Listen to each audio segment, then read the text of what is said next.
Welcome into the Hot Read podcast. I'm your host, Easton, director of published content here at BroadwaySportsMedia.com. We're also brought to you by the 440 Podcast Network. And I'm joined, as always, by producer JT. JT, how are we doing? I'm great. Regrettably, I haven't been on the internet too much this morning. And as we were setting up for the show here, you let me in on a little thing that happened this morning. With some maybe like a national media source that had just like my jaw dropped when we were setting up for the show. Are you serious? Yeah, exactly. Yeah. Well, happy Friday to everybody. Appreciate everybody tuning in with us live. If you are with us live, do us a favor, head on over to the YouTube version of this live stream. If you go to YouTube, type in Broadway Sports Media, you'll find the page, and on the top of the page should be this live stream. You'll find the live stream version of this show, and in the comments section, that's where we can hear from you. So if somebody wouldn't mind going over there and confirming that we can open up that line of communication and everybody can hear and see us all right, we will get started today. A lot to talk about, JT, with the NFL schedule release yesterday. All day long, leaks coming out. Very much a breadcrumb approach from the NFL this year. They kind of were just sprinkling games on us every couple of minutes. And then now we've got the full schedule out. There's a lot to break down. We previewed this on Monday, made sure that people knew we would be breaking down the schedule and just how much I think there is to a schedule and how exactly the games you play factor into the way that, or the order of the games you play rather, factors into how well you do during the season. So we're going to talk about all of that. We're going to talk about what you alluded to, me bamboozling my way all the way to the top with a satirical tweet that clearly was the perfect amount of satire, because the best satire is just believable enough to fool some folks. And I certainly fooled a handful.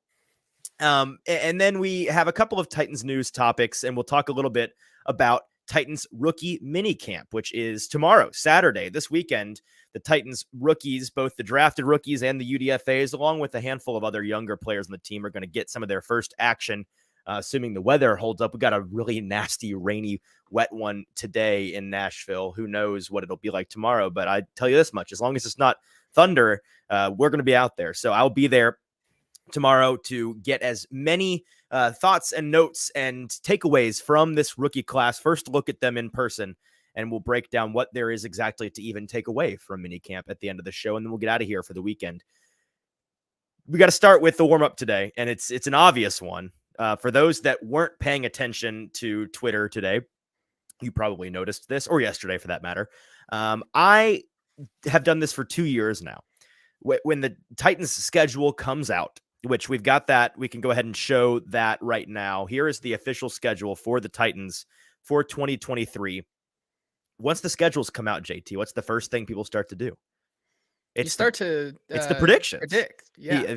W here, that's a loss. Probably a win here, a couple wins here, right? That's what you do. Everybody, it used to be you'd get like the refrigerator magnet, or the like the card would come in the mail, and then you'd fill it out, or you'd print it out and you'd fill it. Like, that's how I used to do it in my house. And now we've got these online, and everybody wants to share what exactly they think their team's record's going to be, as well as what games they're going to win and lose. And so I did my own as a joke, because I think it's really silly to guess wins and losses in May. Like, I'm not trying to yuck anybody's yum. If you enjoy filling out wins and losses in May, like, have at it. But to take it seriously is foolish, because it's May. There's a lot that can change between now and August when we start to see these guys actually get out there, as well as the fact that we don't know anything about these teams. Like, you see one of the dumbest things, and everybody brings this up, right? The dumbest thing that people do when the schedules come out is you look at strength of schedule based on last year's records, which is not reflective of, like, when you consider what people call strength of schedule preseason, oftentimes a team will go into a year with like the hardest strength of schedule based on last year's records. But then by the end of the year, they had the 19th hardest schedule, turns out, based on just how good the teams they played actually were in that season. So I think it's kind of silly. And I think it's also funny just how much people's opinions differ. The people that get mad at you because of your schedule prediction, like that, just you taking it a little bit too seriously. So let's show what I put out there. I said for the second consecutive year, I am choosing to share and this is 100% correct, by the way. Am I 100% correct? You're welcome to use this as a rubric to grade your own schedule predictions. I put out my prediction for the Titans. I had them going 10-3 here. Here are all their wins and losses. And if you're just listening on the podcast version of the show, you're missing this. So go over to YouTube and check out the video version today in particular, because we've got a number of things for a little bit of show and tell, some videos as well. So this is what I put out there. It clearly as a joke. If you spend 15 seconds looking at the wins and the losses I've handed out here, it's obvious to anybody with a brain that I gave them wins against every decent or good or great team on the schedule, and I gave them losses to the worst teams on their schedule. I've got them splitting with the Colts, losing week 1 to the Saints, losing to the Falcons and the Panthers, losing to Tampa Bay, going 1-3 in the NFC South, and then losing both games against the Texans. Nobody actually thinks this. You would think. And yet people saw this and they thought it was serious. And many, I'm sure, just looked and saw 10-7. And then I got a ton of comments. This is ridiculous. Take this down. This is embarrassing. Horrible take. That, 7-10 ceiling. Clearly, some of these folks did not look at the schedule. Even more wild, some folks looked at what I did, looked at the image I attached to the tweet with the wins and the losses. And they would respond like, yeah, I mostly agree. I have them splitting with the Texans, but otherwise I think that that's accurate. And I don't know how to respond. It's like the people that are thinking I'm dead serious and they think I'm crazy, I can egg on, right? It's like, no, this is proprietary algorithm. This is analytics based. This is all accurate. I stand by this. The Texans are just a really good team, man. I don't know what to tell you. Somebody asked me what exactly in the Texans is good. I told them mostly special teams.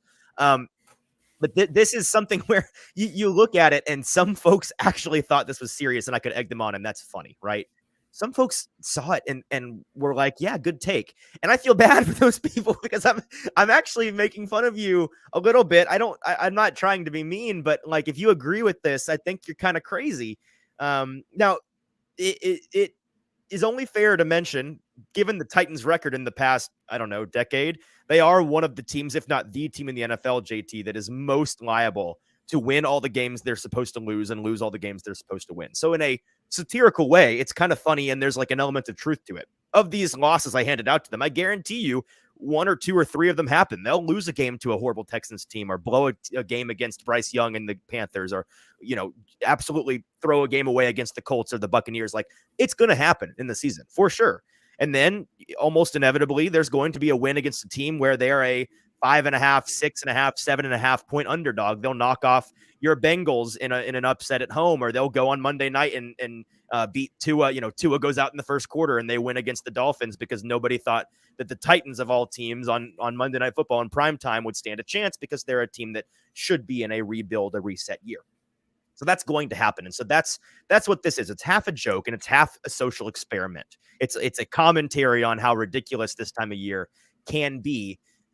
And JT, among the people that I fooled would be one Mr. Kyle Brandt of NFL Network and Good Morning Football, or at least his producers who handed this to him. And he's a busy man. Kyle's an awesome guy. I'm sure he seems like a ton of fun on TV, at least. And I enjoy him as a personality. But Kyle, you got a little bamboozled here, because if you had looked at this, I don't think he doesn't know me from Adam. So if he thinks I'm just some deranged fan that is just this delusional, then I can see him finding it believable.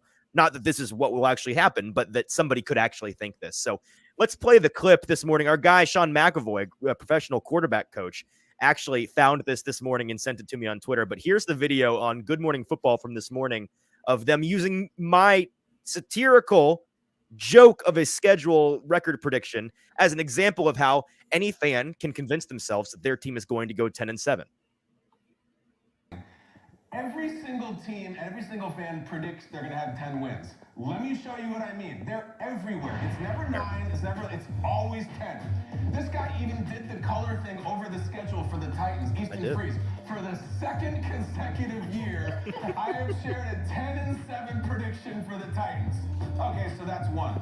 Last night or this. So that's wild, right? I mean, is that not the funniest thing? It's so crazy. It's so funny. It's so wild. It's so funny. And I mean, they got a little bit, but also I'm not upset. Like, I'm happy for them to use it as an example, because that was the point of the tweet in the first place. In an almost poetic way, they're accidentally using something that is a joke, but it's a joke that's so well crafted, not to throw my arm out, patting myself on the back, that it's just believable enough. And so that's the warm up today. keep your schedule predictions to yourself, or if you have to share them and don't take it too seriously. People are going to disagree with you. And it's May. There's a lot that's going to happen, a lot that's going to change. And during the season, a lot of things that are going to go a whole lot differently than we think that they're going to go. All right, JT, let's get to some serious discussion on this schedule. And we can go back to, we'll have this up most of the day here. Here's the actual schedule.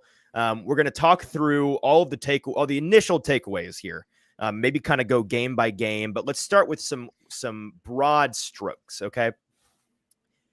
The primetime game situation is where people's eyes go first. How many primetime games did your team end up with? Right. And the Titans ended up with a whopping 2, including a London game. So you can maybe 2.5, 2.25, they get 3 games in a weird standalone time.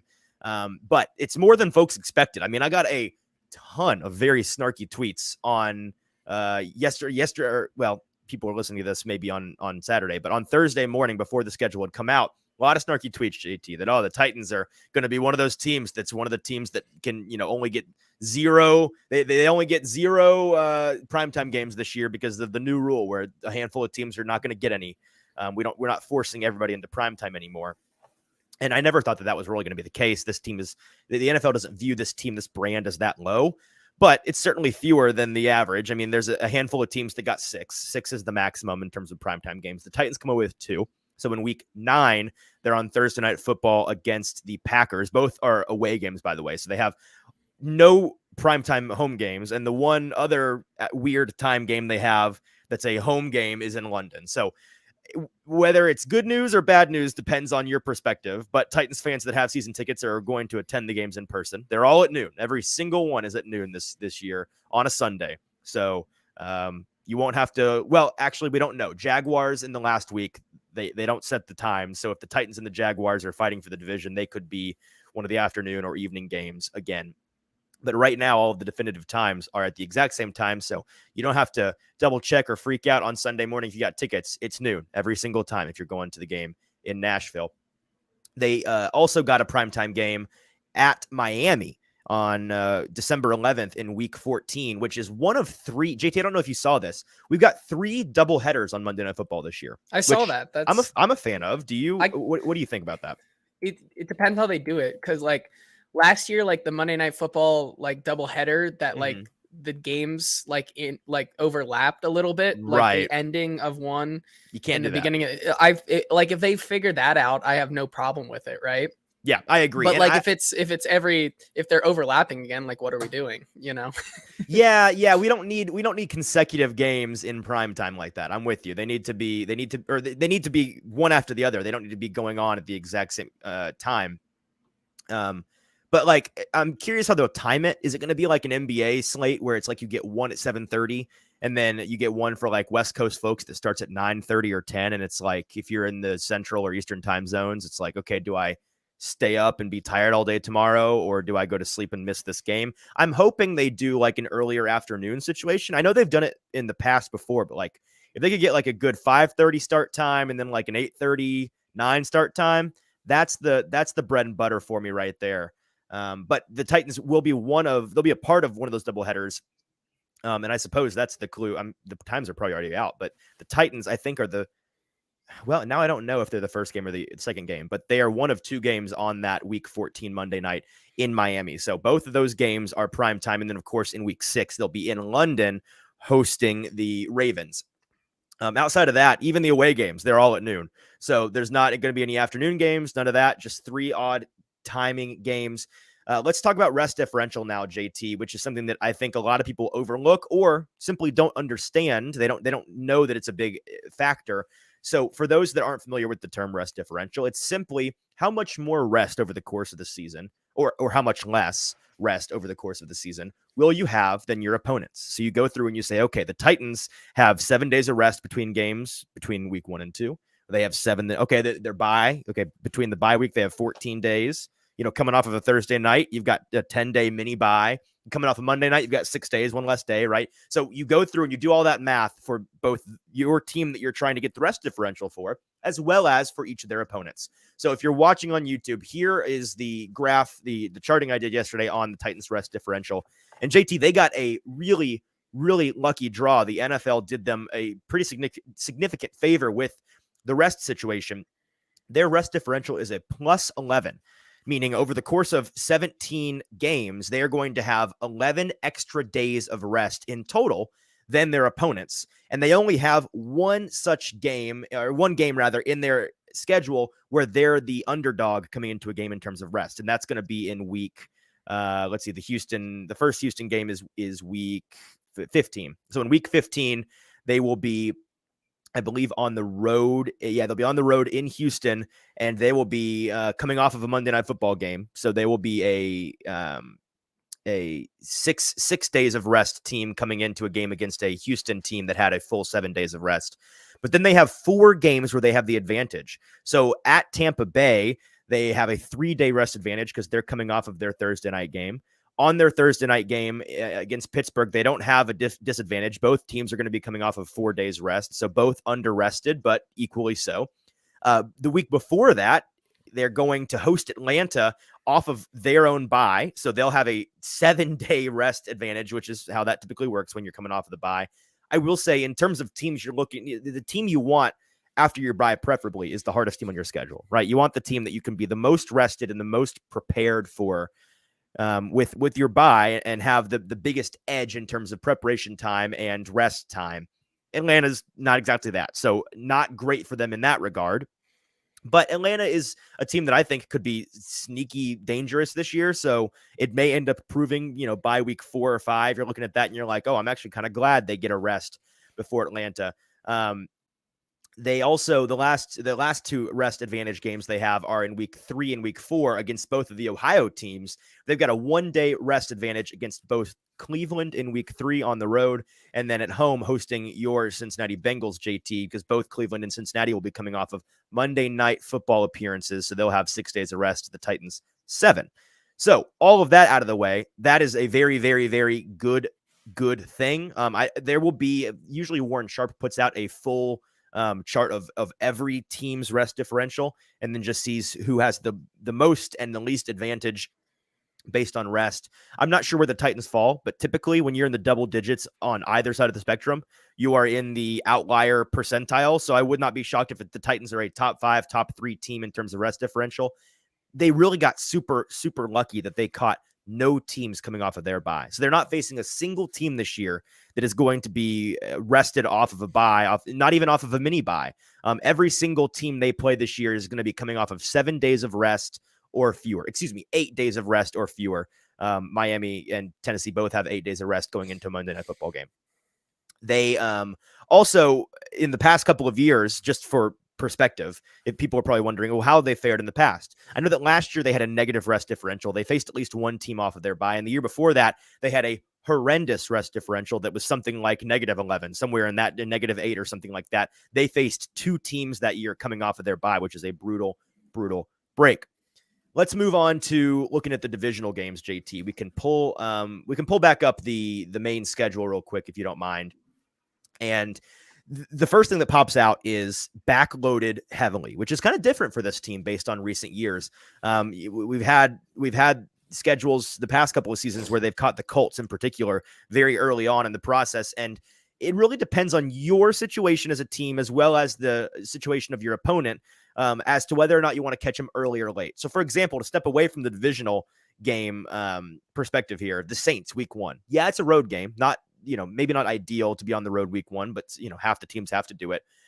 In terms of where you could have caught the Saints on your schedule, week 1 is the best possible situation because that is a team that has undergone a significant amount of change, in particular at the quarterback position. They've got a quarterback in Derek Carr who is talented, no doubt, but he's in a brand new system. And even the most talented quarterbacks in the past couple of years that have changed teams, how have they done out of the gate? How did Tom Brady do before the bye in that first year in Tampa Bay? They were 700 at the bye, and then they didn't lose a game and won the Super Bowl. So there's always a incubation period. Don't get me started on Russell Wilson last year. I mean, he got better, but that better is a very relative term. He was at his worst out of the gate. There was no mirage. It was, holy crap, this guy just lost to his former team in week 1 on Monday Night Football. The Seahawks just beat Russell Wilson and the Broncos, who had a win total of like 9.5 or something. So the odds of him being comfortable in that system, for that offense to be humming on all cylinders, really low. That is also a team that has a number of, I think, significant rookies playing in big roles, in particular on the defensive side of the ball. So there's a lot of reasons why you can look at that as a really, really nice situation for sorry, Logan in the comments over here making me laugh, asking if the Titans are going to lose to the Texans. We'll talk about that in a second, Logan. But the Texans are one of the hardest teams on this schedule for sure. What were we even talking about? Yeah, so where you could catch the Saints, really, really good spot. In terms of the divisional opponents this year, I think with the Jaguars, it's kind of a wash, right? Because it's a team that, yeah, they're an ascendant team, but they're kind of established. They've got a lot of turnover, from last season, a lot of guys that have hung around.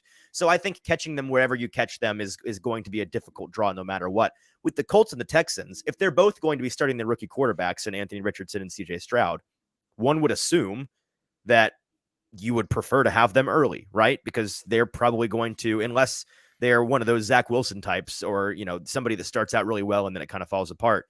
These guys we expect to be good eventually.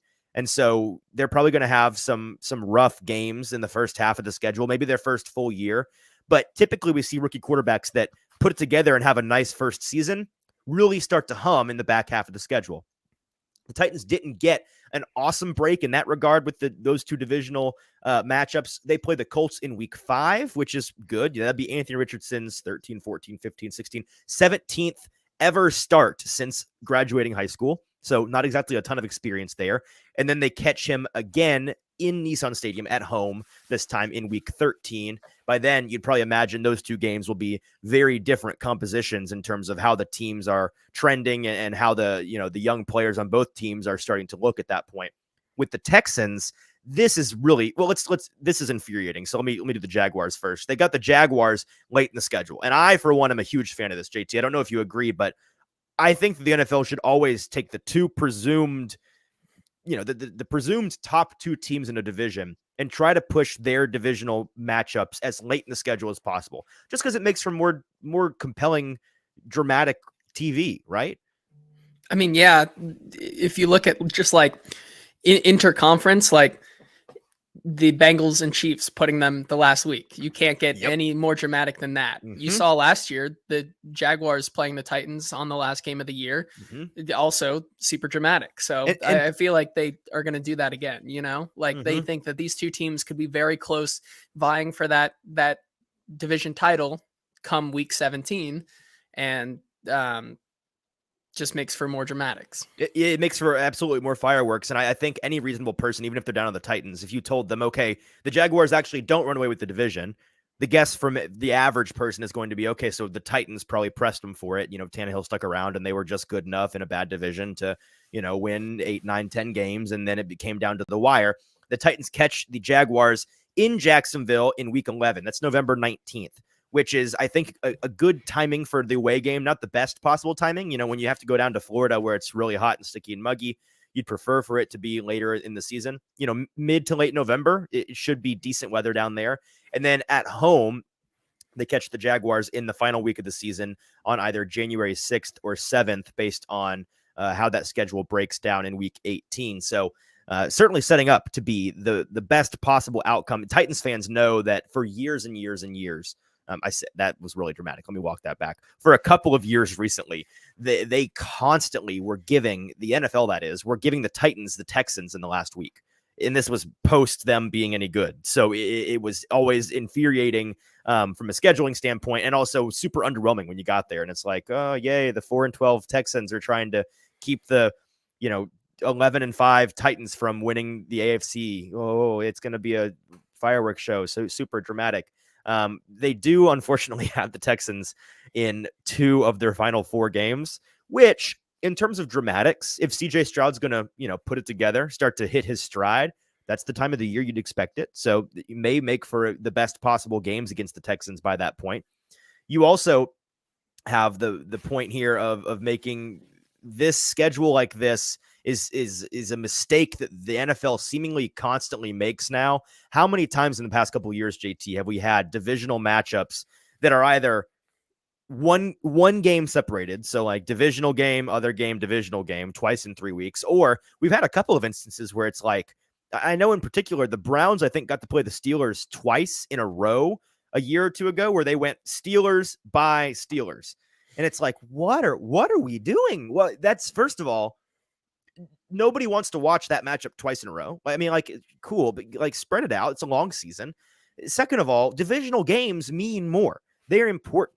How about we maybe space those out a little bit so that you avoid, the Titans were 7-2, and then they lost Ryan Tannehill with a sprained ankle for 3 weeks, and in those 3 weeks they caught the Texans twice, and that's why the Texans win the division, right? Like, that kind of thing can be avoided if you just spread them out a little bit, right? And so with the Colts, they did a good job week 5 and 13. With the Jaguars, week 11, week 17, cool. With the Texans in week 15, Jaguars in 18, because the Texans are week 15, and then the Titans host the Seahawks in week 16, and then they go to Houston in week 17.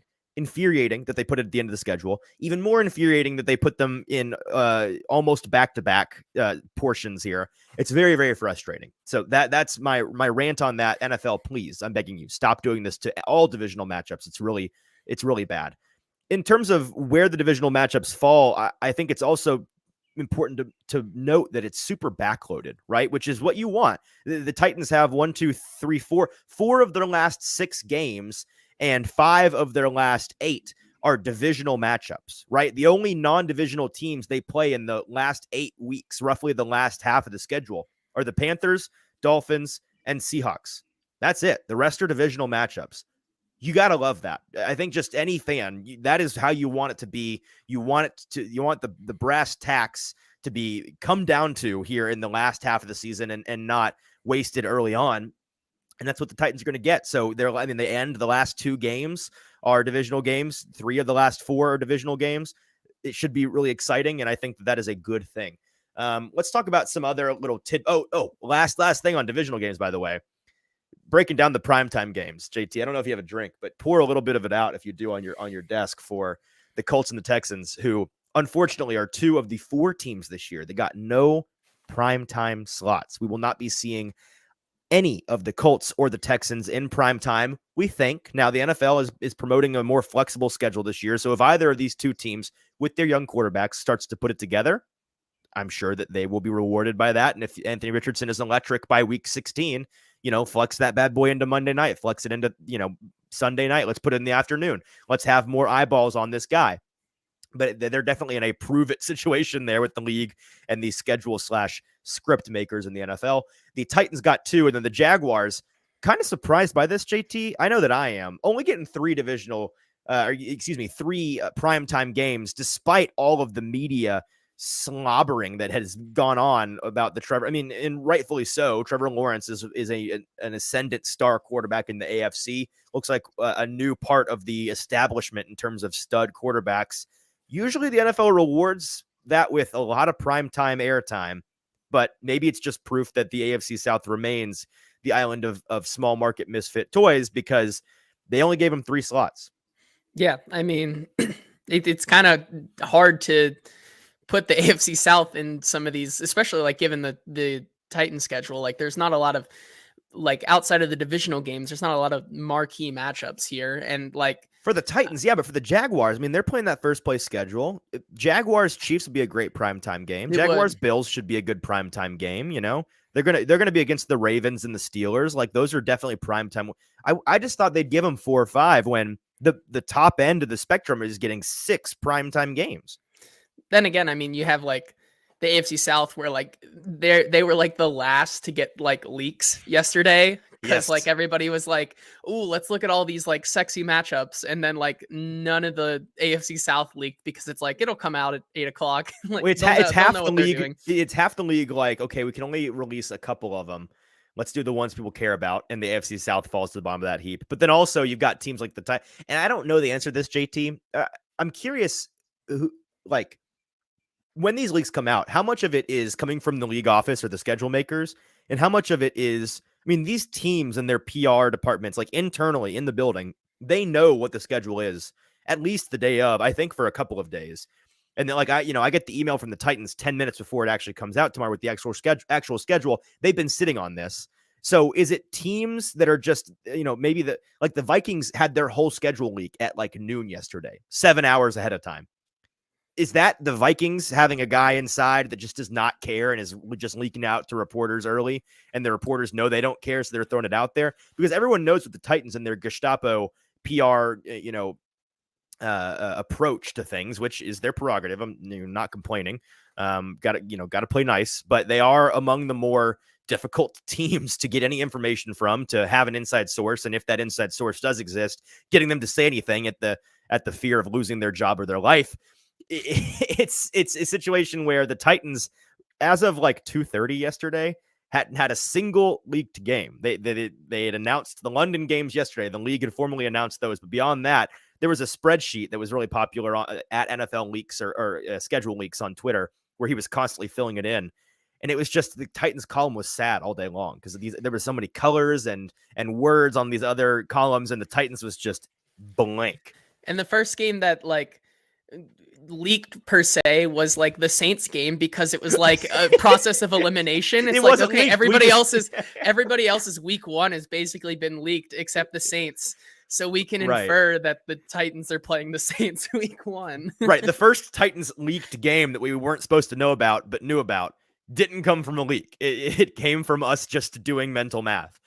So it's frustrating. It's annoying if you're trying to cover the team, but we know the schedule now. So that is cool. A couple other just tidbits, superlatives, and notes, some takeaways, JT, that I had. And if you had any thinking about the schedule, looking at the schedule, or for that matter, anybody else's schedule around the league that stood out to you, we can talk about that here.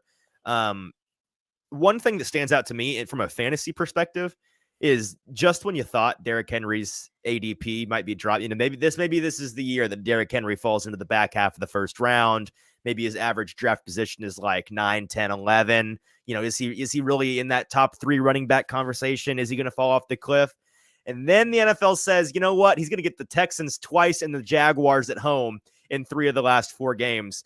And it's like, well, here we go again, right? There's no way you can avoid that potential playoff firepower from Derrick Henry, who in his last 4 games against the Texans has like 1,000 yards and 10 touchdowns or something. That's me making up a number, but I know for a fact it's kind of close to that. It's in that ballpark. I mean, he's averaged like 22.5 fantasy points every time he plays the Texans. So it's an automatic 20 bomb, maybe a 30 bomb when he plays. Now that's really interesting, because like in week 1 and week 3 of most people's playoffs, right? It's going to be playoff fantasy.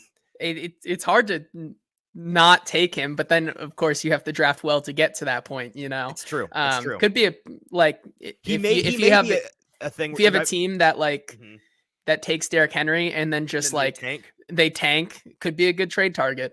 If you're in a non-redraft league and you're a crappy team this year, but you happen to have Derrick Henry, you could reset your entire franchise's trajectory. You could change the next 5 years of your life by selling that man in week 13 when he's got the last 5 games and he's got go get yourself Caleb Williams next year. Go get yourself Marvin Harrison. Yeah, sure. For Derrick Henry, for loaning Derrick Henry for a championship team, go get yourself Marvin Harrison. Mm-hmm. Oh, that's a win. It sounds like a win-win trade for both sides there. So that's hitting. No, Logan, I'm not hitting a vape. This is a pen. So yeah, that is one of the things that definitely stood out to me. Also, by the way, in the middle of the 2 Texans games is the Seahawks game. I don't know, JT, if you were familiar with the Seahawks defense last year, but it was a constant race between the Seahawks and the Lions as to who had the worst defense, and they kind of addressed it this year, but with a lot of young guys. So like, if their run defense is even reminiscent of last year, that 3-game stretch may end up being the greatest 3-game stretch in the history of running backs in the NFL. Like, it sets up, it is just finger looking good. I'm sure Derrick Henry, he's got those big old eyes yesterday evening when he saw that, and how that's going to break for him if he can just stay healthy and hit his stride in December like he typically does. Another thing is Titans got pretty lucky this year in terms of travel. Now, it helps that the 2 divisions that they're playing in full are the NFC South, which are all relatively in this Southeast region, and then the AFC North, which are, just north of us here in Nashville. So that part helped, but also who they had home and who they had away helped as well. Getting both of the big West Coast teams on their schedule as home games, and the Chargers week 2, their home opener, and then the Seahawks in week 16. is a big deal. You don't have to travel cross country. That takes a toll on the body. There's some jet lag involved there, a lot of time zone changes. They do have one massive time zone shift in the London game, but they did elect to take their bye following that game. Actually, my dad texted me yesterday before the schedule came out asking where the Titans bye would be. And I'm like, they can choose to have that bye after the London game. That's a choice given to all the international teams that are forced to go play international games so that your body can readjust. A lot of these teams do their best to get in and get out as fast as possible and try to avoid getting that circadian rhythm messed up, but it's just difficult. And my dad was thinking about that yesterday because he goes, I sure hope they choose to take it, because I think he was in London a week or two ago for business, and he's like, I'm still feeling weird from it. Now, he was there for a couple of days. They'll probably be there for 24, 48 hours, but still, clearly these teams, I'm not sure there's been an example of a team passing up that free guaranteed bye. I can't think of one off the top of my head, and for good reason. They go and they learn, like, yeah, that takes a toll on you as a team. You got to get a lot of guys over there. You got to, lug all that equipment overseas. There's a lot involved. It's a massive operation, and it takes a lot out of you. So they're going to have that bye to recover. But outside of the week 6 London travel, they don't leave the central time zone or the Eastern time zone the rest of the year. I mean, in the last month of their schedule, they're at home for everything except for having to go to Houston, which is a hop and a leap across state borders. I don't even know. The flight time is like what, an hour and a half or something like that. It can't be a long flight at all. So that is an advantageous thing for them that I noticed. JT, just briefly, let's talk about bye location. I know a lot of people were saying maybe the Titans should be one of those teams that forgoes the guaranteed bye to roll the dice on getting a bye later in the season. The earliest you can get a bye is week 6. The latest, I think, is week 14. 2 years ago, they had 14, and it was very helpful. They desperately, that was one of the injury hell years where they needed all the break they could get late in the year, and that allowed them to recover a little bit. Last year, they had it in week 6, the earliest you could have it. And unfortunately, they needed it then as well because they had already gotten so banged up in the first month or so of the season.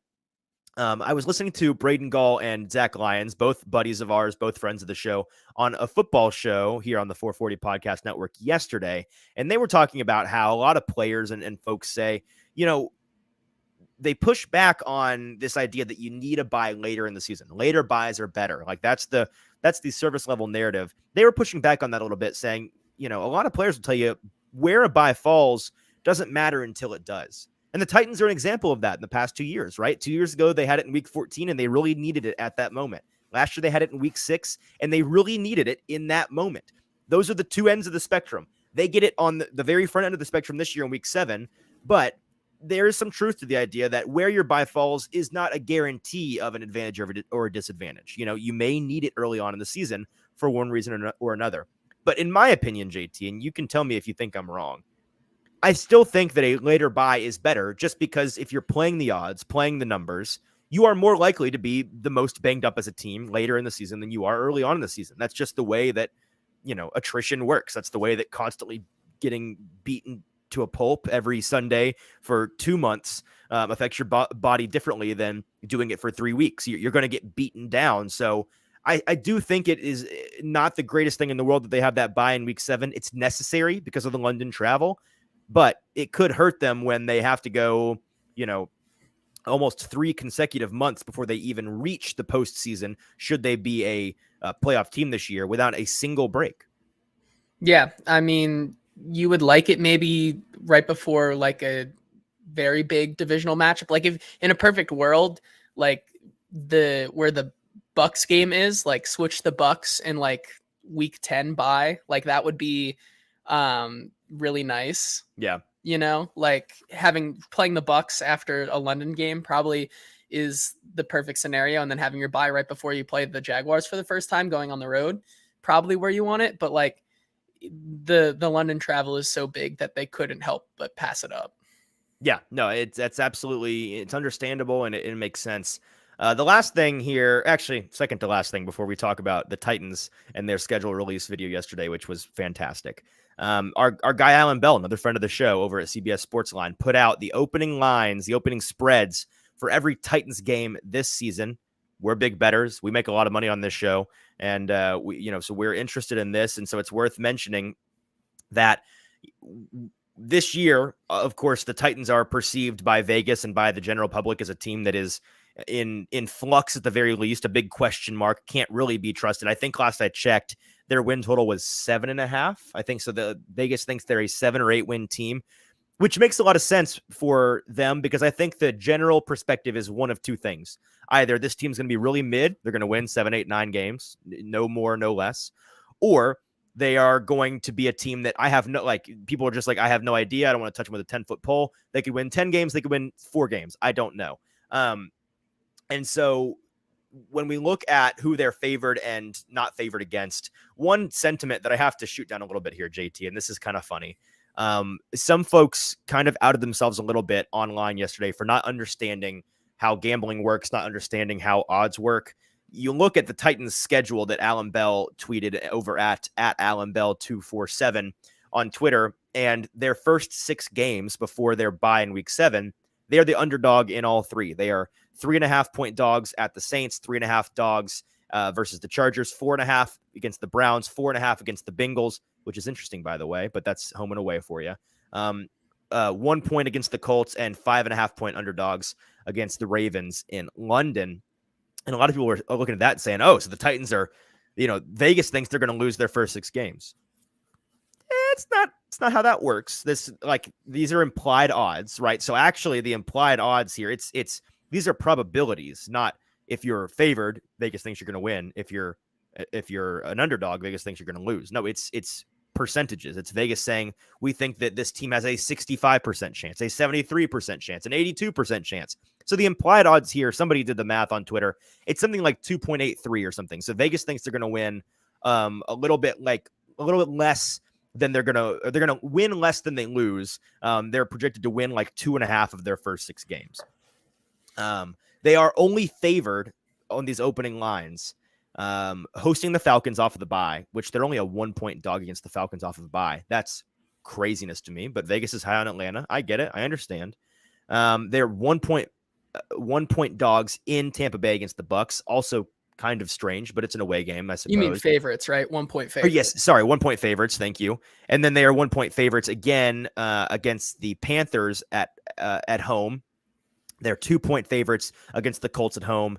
And then their favorites both games against the Texans, 3-point favorites at home and 1-point favorites on the road. Outside of that, I think that's 6 games they're favored in, 11 that they are underdogs in. Did any of these lines stand out to you? Did they stick out to you, JT, at first glance? Obviously, these will change a lot, but at first glance, anything that you're like, that seems really suspect to me? Yeah, and of course, we do the best bet gauntlet. Right. We are allowed to. We take the best lines of the week. So am I allowed to take the Titans plus 3.5 right now for week 1? And then and then we'll just go to your pick since I lost last year. No, I'll lock it in right now. Titans plus 3.5 at the Saints. That'll be my first pick week 1. And then you can go once we get there. Right. Well, I'll lock in this line right now. It's your first pick because I did beat you last year. You are the loser. So you get the first pick in week 1. You don't have to. I'm not trying to use strong words. I'm just saying that I beat you down in the street like a dog last year. So you made a valiant comeback effort at the end. You do get the first pick, though. I will say you started that argument with, we get to lock in the best lines of the week. And last I checked, it's May 12th. And this game does not begin until September 10th. Which is roughly 4. It's just under 4 months. It's 1 week away. May 10th, June 15th, July 18th, you need a August calendar, man. 20th, and then September 10th. There you go. Those are the next 5 weeks. Yeah. No, it is not something you can lock in now. But I'm with you. For the competition, no. In your personal life, please go bet that. Like I'm going to that number, giving the Titans the field goal and the hook at the Saints in week 1. Craziness to me. Craziness. I agree. JT, before we anything else? And then anything else? I mean, really interesting. The Falcons one stands out to me. I mean, it's really interesting that they and of course they besides. Well, I guess they go to the Bucks, but having them as 3.5-point dogs at the Saints and then only a point favorite against the rest of the NFC South, Yeah. really interesting to me. Over a touchdown spread at the Dolphins. I mean, that game's so far out, but like, Oh my goodness, I hadn't even looked at that. Wow. Yeah, no, I don't agree with it's that at over a all. touchdown. I mean, we're so far out from that. That But will everything change. else, I mean, plus 5.5, you're going to London. That's always a toss-up game. Plus 4.5 at the Browns. I mean, assuming Deshaun figures it out, but like, how are they Is he gonna have it more figured how out are by they game more 3? dogs? And yeah, I'm not sure, but like, Yeah. I get that they're home against the Chargers, but how are they less dogs against the Chargers than the Browns? I'm with you. That's another one that's a little interesting to me. But of course, I don't see it. like you said, we are what 5 4 months just under 4 months away. 4 from months away. kickoff. So like everything's gonna change. But like if you had to tell me objectively today, like Mhm. where these teams stand, that's where my head's at. Kenneth points out something that I vehemently disagree with here, but clearly there are two sides of the coin. So I'm not going to discredit what he's saying. It just depends on what your preference is. So Kenneth, who we appreciate listening, mentions that it's an utterly miserable season for people wanting to go to Nissan Stadium. Blazing hot games in September, freezing in December, virtually nothing in October and in early November. That's not really true. I mean, my point and why I thought this was great actually for people going to Nissan Stadium is they only have 3 games, or excuse me, they only have 2 games in Tennessee at home before week 8, October 29th, before the end of October. So while it's true that it's November and well, they have, that's the part that's not true really. They have an October game, late October, and then well, you're right. Then it's 3 road games. You're totally right. You're totally right, Kenneth. That part is right. I disagree with the miserable sentiment though. I much prefer the cold games and not, I mean, anyone that's been to a game in Nissan Stadium in like a preseason game, for example, during the day, it is a nightmare. You're those plastic seats, your butt and your back sweat and you stuck to the seat. It's miserable. You're having like windshield wipers for your eyes because you're just sweating. You get in the lower bowl and there's no wind. It cuts off all the wind. So it's a nightmare. I would always prefer to go, because I've been to games in the triple digits at Nissan Stadium, and I've been to games in the single digits at Nissan Stadium. 10 times out of 10, I'm going to the game where I'm having to put on my ski gear before I go to the crazy hot games, because you can bundle up forever. There's essentially no limit to how much you can bundle and warm yourself. You can only get so naked legally at Nissan Stadium. You can't regulate your body temperature any further than taking off the maximum amount of clothes. What is your opinion on this? Would you prefer hotter than comfortable or colder than comfortable? I mean, yeah, I mean, you can talk about climate change all you want, but like, like it feels like last year in early December, of course you had that Houston Texans game where it was just like record low temperatures, but like December 7th, like Christmas Eve last year was like really the point where it started to get cold. So like December 3rd and December 17th, I feel like you're fine, JT, I'm a weather nerd, so I know this for a fact. The average temperature in December in Nashville historically is like 57 degrees or something. So yeah, there's probably with 1, 2, 3, 4, 5 with 5 games November 26th or later, there's going to be 1 or 2 in there where it's like in the 20s or 30s. There may even be a crazy cold snap and you get one of those single digit games, but odds are most of those are going to be like, jeans and a jacket. And it's, maybe not even going to need gloves really. So to not discredit what Kenneth said, it's a great situation if you're a Titans season ticket holder and you hate the heat. It's a horrible situation for you if you're like Kenneth and you're a season ticket holder and you hate the cold. So that's really how it broke down this season. You've got 6. Well, he also doesn't like the heat either. It sounds like he wants all of his games between November and a nice 55 degrees. He wants all 7 of the. Kenneth's an idealist. I can respect it. Logan said he came in expecting to hear Titan scheduling and is leaving hearing about getting naked at a game and global warming. That's what we do here, Logan. The Hot Read podcast. That's the Hot Read podcast. Do you want to, let's move on. And before we get to the handful of Titans news subjects, yeah, we got to talk about the Titans schedule release video, which has kind of taken the world by storm here. We have the video that it's rewatchable ad infinitum. You could watch it a million times. So let's just watch it. We have it here.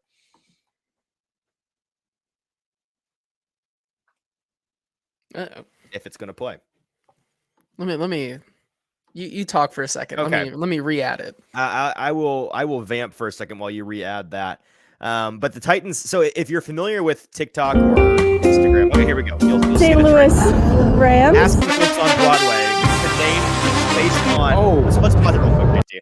Yeah. I should have set this up. They went on Broadway, the Titans social media team, and they asked folks, clearly targeting folks that aren't huge NFL fans, to try to name the opponents that the Titans have this year based on just looking at their logo. So they're showing these folks logos and they're giving their best guess as to who they're playing. All right, now we can play the video.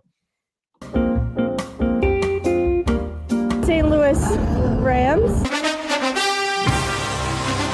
Yeah. Lightning McQueen. No. Lightning McQueen. That's what Lightning McQueen. The Chargers. Oh, that's just the football logo. The Browns. The Boston Bobcats. No idea. This one Is bad? Does it bother you? it bothers me a lot. The Boston like, Bobcats. There's some people who First of all, do Bobcats have stripes? Definitely not. I Right? don't think There's so. definitely spotted animals. So it's more the Tough. Boston for me, because like Boston, it's like I feel like you should even know a the non Patriots. even a non-sports person You're knows like a Boston meathead like Sam Adams drinking donkeys run. Like Right, he's a Pats he loves fan. He loves his Pats. He loves the Tom he loves Brady. the Red Sox. Like that one is Uh-huh. just the one that gets me every single time. No, I'm with you. All right, we can continue here. Cowboys, yeah. A whole gaggle of the cow. I love that. And they this thought is gonna come back like you two already know different that groups two thought that the different Colts were the people Cowboys. think the Colts are the Cowboys, and which is that's awesome because the yeah. Cowboys, like the Colts, are entirely unlikable. So I'm with them. I'm with them on this in terms of as a franchise. That, by the way, was a whole gaggle of, I'm assuming, Bachelorette party goers. But they're going to come back with some really funny ones. Baltimore Orioles. That's a real team. Close, Half close. credit. Half This credit. one is the Red Stallions. When do stallions I- purr? Why do stallions purr? I have Where- several Where'd that questions. come from? Yeah. I have several questions. I mean, it looks like a bird.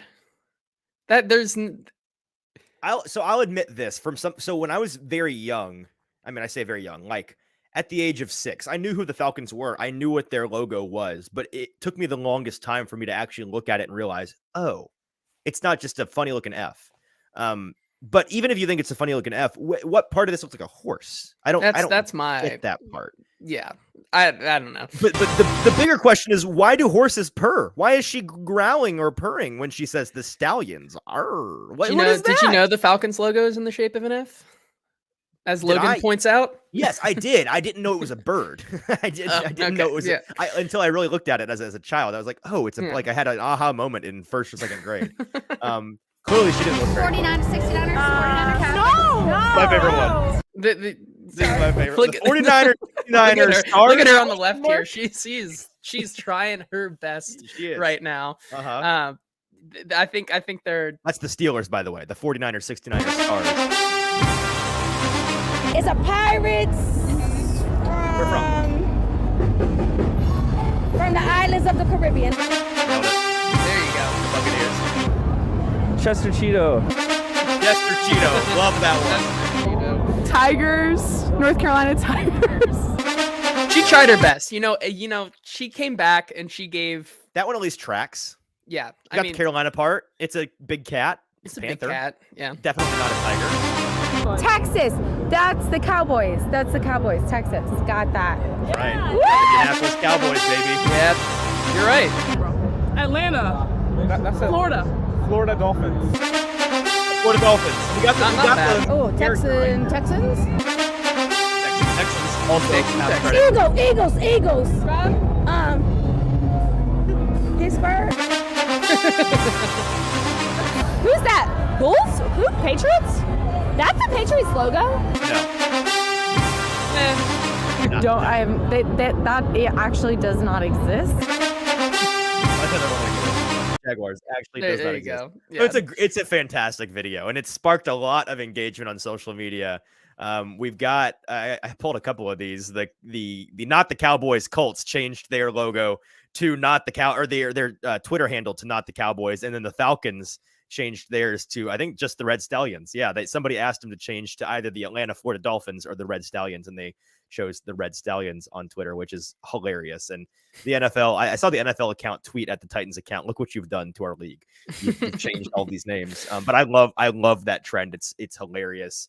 And that's it in terms of schedule breakdown. I'm going to go through later on. I don't know if it'll be this week or next or what, not this week, but next or the next or whatever. At some point this summer, we'll go through. And one of my favorite things in the offseason to do is try to predict what's going to be the main storyline going into each of the games on this schedule.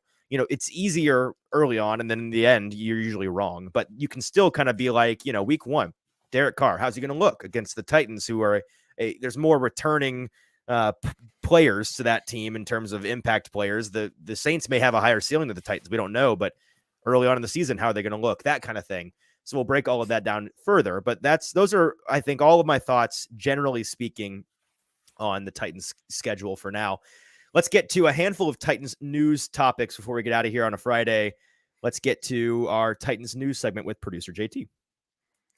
Yeah, we're going to start off here with the Titans losing a really nice depth piece that they had last year. As Jeremy Fowler reported, the Seahawks are signing veteran defensive end Mario Edwards to a one-year deal. Edwards is entering his 9th season, so he'll be with the Seahawks, and he had 3 sacks and 7 starts for Tennessee last year. So was a really good role player down the stretch when they were very banged up last season. Yes. So tough loss for them. Also, one of the best dressed men I've ever seen in the NFL. Every single time we'd go into the locker room after a game, he was looking very fly, very fantastic fashion sense. It's going to be sad for him to go for the Titans because he was a really nice rotational piece, savvy veteran, defensive lineman, was a nice body to have in there in relief when they were losing a lot of folks to triage and injury, and nice to have in the rotation when they were at full strength as well. Not super surprising the Titans move on from him. There's kind of a youth movement right now. They're looking for young players. And did the number come out on that? I don't think so, but I know it was a couple $1 million. And so the Titans choosing to save what little cap space they have right now for, maybe they're still considering a wide receiver or another position of need. They do need a couple of these new guys that they've gotten. It would be nice if they continue their tradition of having an undrafted free agent or two hit as a decent rotational piece, because they've got nice, their top end talent at the defensive line. The duo of Jeffrey Simmons and Tierra Tart, I would put up against pretty much any other interior duo in the league, save like the Commanders are the first that come to mind. They're a top 3 group for sure, in my opinion. But beyond that, depth wise, tough a little bit. And with losing Mario Edwards, even further tough. Yeah, let's move on here to a week 1 AFC South matchup that will be the Anthony Richardson making his 13th ever start, his first NFL, his 13th start ever since leaving high school, and he will be against the Jaguars and Trevor Lawrence, which not only is at home, but not only will that be his 13th ever start, but it's really interesting that before, I think, week 5, and I'm looking at it right here, so before after October 15th, the Colts, so basically in his 1, 2, 3, 4, 5, in his first 6 NFL games, Anthony Richardson, if they decide to play him, will have played the Jaguars both times already, the Texans, and the Titans. So he has 4 divisional games in his first 6 ever. For the third NFL consecutive games. year, the NFL has absolutely screwed over the Colts with, and to be fair, it's only screwing them over because the Colts can't stick with the quarterback for more than a year. Correct. In recent memory. But this is the 3rd year where the perceived best team in the division, they have both times in the first. I know that 2 years ago they had the Titans both times in the first 7 weeks, and then last year they had the Titans both times in the first 6 weeks. And then this year they got the Jaguars both times in the first 6 weeks, as well as the Titans thrown in there once as well. That's tough. That's bad. Tough. I will say we don't know for sure Richardson's going to start, and I do think it may become interesting whether they choose to roll him out, because there's 2 competing theories here, right? Either you are trying to be competitive as a team, and I think what they choose to do ultimately will tell us what they perceive themselves as, but if you want to be really competitive, there's an argument to be made that against the Jaguars, a divisional game that could end up meaning everything in the end of the season. You don't know. That could be the tiebreaker that makes or breaks your season. You've got Gardner Minshew on the roster. You could choose to play him in the first week and let Richardson start in week 2 or 3 in an attempt to give yourself a better chance with an experienced NFL veteran like Minshew to you pull the upset at home against the Jaguars. There's also the point that you have to make, like, Richardson's only had 12 starts since high school. He's only going to get better with experience. He desperately, more than anything else, just needs reps, live game reps. And the Colts aren't dummies. They've said this. They know this. They are going to be playing him, and this year is going to be him getting up to speed and just getting as many reps as possible. But is that going to come week 1 in his 13th ever start since high school against the Jaguars and Trevor Lawrence? I think it could be tempting for them to choose to go with Minshew on a soft open. But if they go with Richardson, maybe that's an indication that, we're not, that's not our main priority competing this year. Our main priority is to get Richardson up to speed so that we can compete further down the road. The last scheduled tidbit we'll have here on this show today has to do with no one in the AFC South, nothing to do with the Titans, but just how the worst schedule in the league. This is the worst schedule in the league. So easily, this has to do with the Giants, who their schedule was leaked with 7 road games in the first 9 weeks of the season, including 2 trips to the West Coast and 1 to Miami. So 7 road games in the first 10 weeks, as Warren Sharp pointed out. It would be the first time since at least 1990 the NFL gave a team 7 road games in the first 10 weeks. Yeah, so let's I wanted, you have the schedule pulled up? I do. So read off those first in week 9 or 2 10 games. In week 2, they are at Arizona. They'll stay out west. Just I want to know all of them, home and away. Yeah, just read the first 9 real quick. Just give me at and away, if you don't mind. Yeah. And if you need to pull that up, I'm doing it right now. Okay, cool. Yeah. So week 1, they play the Cowboys. Okay. At home. Week 2, they're going at Arizona, so they're going out west. Mm-hmm. They'll stay out west to play the 49ers the next week. Week 4, they'll be at home against the Seahawks. Week 5, they go down to Miami to play the Dolphins. Week 6, they go up the road to Buffalo. Week 7, they travel down to play the Commanders. Week 8 is a home game, but it's not really a home game because they're playing the Jets, so it's not like it really matters. It's a home game for both. Week 9, they're back out west playing Las Vegas, and then week 10 they travel to Dallas. Unbelievably unlucky. Yeah. And half unlucky, half just the NFL schedule makers. They saw this and they're like, we don't care. You know what? Brian Dable, Danny Dimes, they saw how much money that franchise decided to give young Daniel Dimes, and they decided to just strike them down from above like God. Which there's some merit to that, I suppose. But that is, if I'm the Mara family, the owners of the Giants, I'm furious. They've got a lot of sway in NFL circles. I'm sure they're going to be just fine with that, and they won't cause a fuss at all.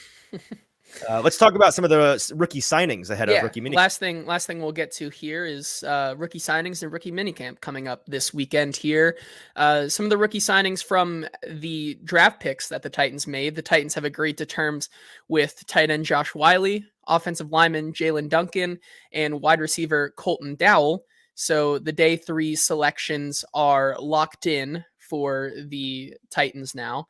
And then we have a lot of UDFA signings that the Titans made here. So the Titans for rookie minicamp and whatnot are bringing in a couple of guys. So we have defensive tackle Shaquille Brown from Troy, wide receiver Jacob Copeland from Maryland, who was a guy we saw at the combine a little bit. Keep an eye on him. Yep.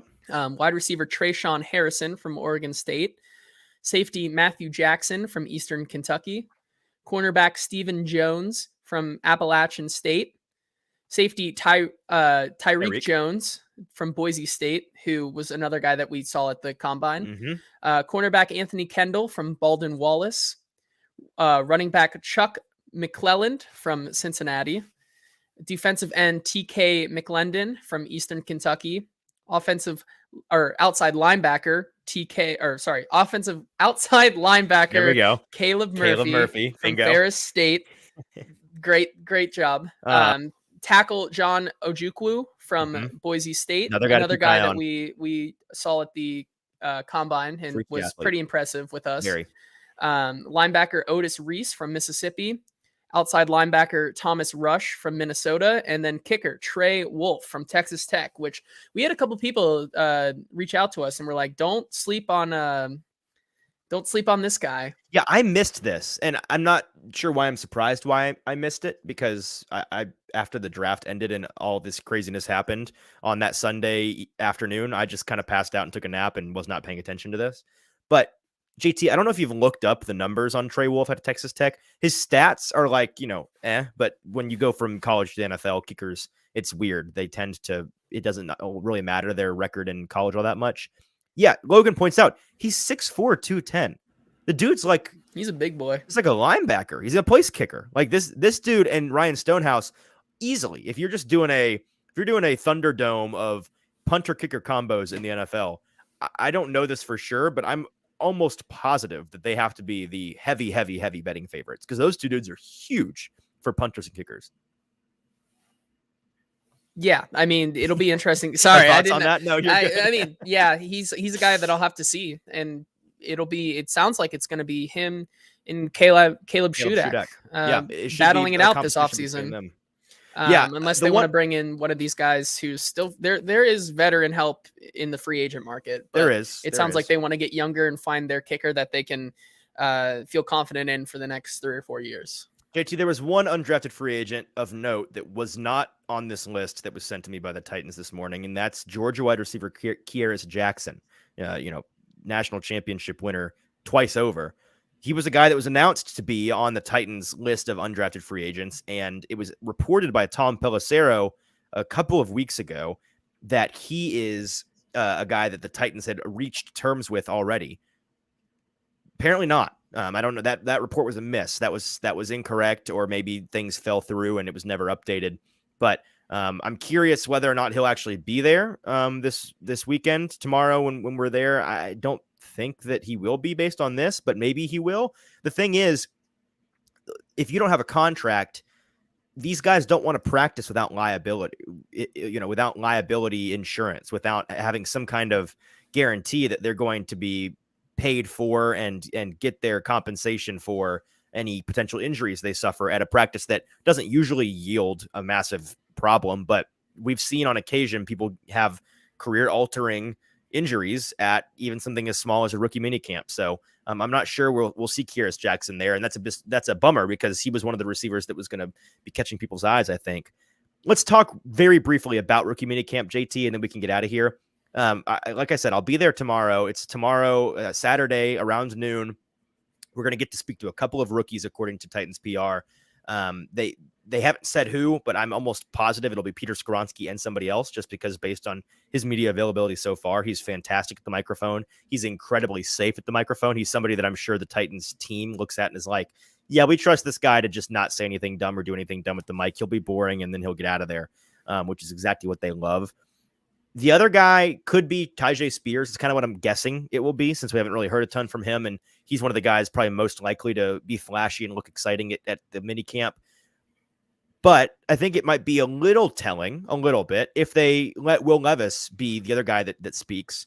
That may indicate that they are wanting to give him some more, more of a platform, more of a leadership role. It could also indicate that they're just, listen, we have questions about this guy on the field, but off the field, in front of the microphone at the podium with reporters, we trust this guy. We think he's a consummate pro. And I think that he is one of those guys where you put him out there and his personality will show. He will be a good interview and a safe interview for the Titans and not do anything stupid. So I'm curious to see who exactly they have available for us to talk to. The one thing people ask is like, well, JT, what is there really we can learn from rookie minicamp? And the answer is not a ton. Like it is foolish to take away too much from rookie minicamp.